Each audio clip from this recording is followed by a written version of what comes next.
সত্যি তুমি কলেজ ছেড়ে যাচ্ছ? হ্যাঁ, এমনিতেও কলেজে 4 বছর শিখার মতো কিছুই নেই। কলেজ শেষ করে তো সেই চাকরিই খুঁজতে হবে। তাহলে আমি আমার সময় এখানে কেন নষ্ট করব? টিনা, যদি তোমার কাছে কলেজের ডিগ্রি না থাকে তাহলে ভবিষ্যতে কি করবে? জীবন হলো একটা খোলা মাঠের মতো, আর এখনই সময় আমার এই জীবনটাকে উপভোগ করা। আমি আসছি। টিনা ঠিকই বলেছে, কলেজে এমনিও শিখার তেমন কিছু নেই। আমার মনে হয় সবকিছুরই সঠিক সময় থাকে, আর সেই সময়ের কাজ সময়ে করতে হয়। আরে দেখো, টিনা মুম্বাই চলে গেছে। ওকে একদম ধনীদের মতো লাগছে। আরে বাপরে, ওর জীবন তো একদম সেট হয়ে গেছে। আরে সাকিনা, দেখো টিনা মুম্বাই পৌঁছে গেছে।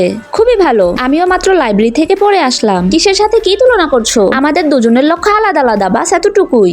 রুমমেটস, আমি থাইল্যান্ড এসে গেছি। ওয়াও টিনা, তুমি কত স্বাধীন আর বিন্দাস আছো। আমাদের তো সেমিস্টারের এক্সাম চলছে। ওহ টিনা, তুমি কি সুন্দর চিলে আছো।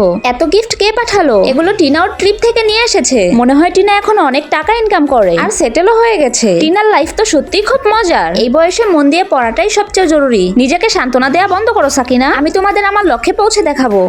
এরপর একদিকে সাকিনা দিনরাত এক করে পড়ালেখা করে, পরীক্ষা দেয় ও প্রজেক্ট বানায়, আর অন্যদিকে টিনা গেমিং জোনে আছে, ফটোশুট করছে, ক্লাবে পার্টি করছে, আর বন্ধুদের সাথে খুব এনজয় করছে। আমি একটা বড় সরকারি কোম্পানিতে চাকরি পেয়েছি। আমিও একটা বড় কর্পোরেট কোম্পানিতে চাকরি পেয়েছি, আর আমি সিভিল সার্ভিসের পরীক্ষায় পাশ করেছি।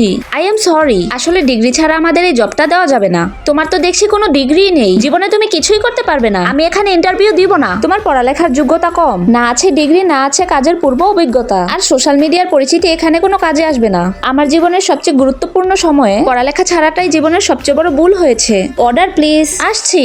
জি ম্যাম, বলুন আপনার কি লাগবে? 2 টেস্টি কফি। এখন আমার খুব আফসোস হয় সাকিনা। টিনা, যদি সফলতা চাও তাহলে একমাত্র পড়ালেখাই তোমাকে খুব সহজে সফলতা এনে দিতে পারে। এতে মানুষের সম্মানও বেড়ে যায়।